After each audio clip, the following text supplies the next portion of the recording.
4 things that you need to know when starting a new business. And this starting a new business is make sure na you love what you're doing.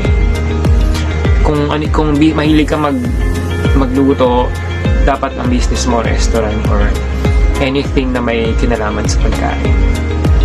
Kasi kung ginagawa mo yung business dahil yun yung malaki yung kita pero you hate it, you cannot sustain it. Pero kung gusto mo yung ginagawa mo, kahit isang buwan ka nang hindi nakakabenta ng maganda, you will keep going.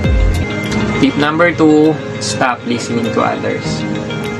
Pag mag-i-start ka pa lang ng business, maraming magdi-discourage sa'yo. Kahit yung mga sariling family mo, friends mo, kamag-anak mo, they will not discourage you.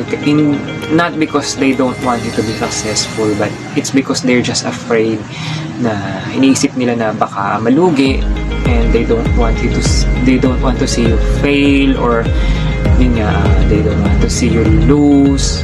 Pero there's no such thing as failure. It's just either you succeed or you learn. Kung mag-fail, edi mag-fail, pero may natutunan ka eh. At least tinry mo.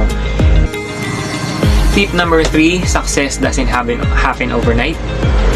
This one very common pero ang daming hindi to pinapansin. Parang gusto nila pag-start ng business, successful agad. Kung mag-start start your business as a part-time muna. And don't quit your day job, your 9-to-5 job, call center job, unless na lang na stable na yung business mo.